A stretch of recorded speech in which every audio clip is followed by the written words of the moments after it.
ang nag-deliver papunta sa bahay nila Pangulong Bongbong Marcos at Speaker Martin Romualdez mag-insert o magpasok ng 100 billion worth of projects sa BICAM. Ay hindi nila ako mapatay bago ko mailabas ang lahat. Ginawa ko lang ang utos sa akin, pero ngayon, handa na akong harapin ang lahat. Ginagamit ng administrasyon ang buong resources ng bansa para tumahimik ako.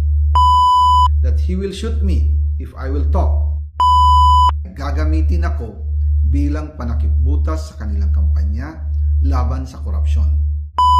Hindi na ako mananahimik, ilalabas ko ang lahat ng katotohanan. May resibo, may ebidensya, at may pangalan. Para sa bawat Pilipino, alam ko na buo ang galit ninyo sa akin ngayon. Nauunawaan ko rin kung bakit, lalo na at malaki ang halagang nakataya.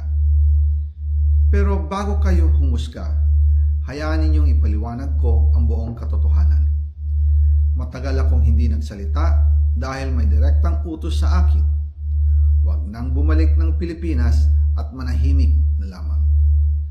Umalis ako noong July 19, 2025 para sa aking medical check-up. Nakaplanong bumalik pagkatapos ng SONA ni Pangulo. Pero habang papauwi na ako, tinawagan ako ni dating Speaker Martin Romualdez at sinabihan, "Stay out of the country. You will be well taken care of as instructed by the President." Noon naniniwala pa ako sa kanila, kaya't hindi ako bumalik. Tumikom ang aking bibig, sumunod ako, pero ang hindi ko alam, ang ibig pala nilang sabihin sa aalagaan ka namin ay gagamitin ako bilang panakipbutas sa kanilang kampanya laban sa korupsyon. Ginawa nila akong poster boy ng kanilang sariling kasinungalingan.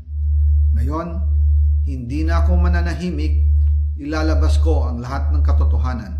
May resibo, may ebidensya, at may pangalan.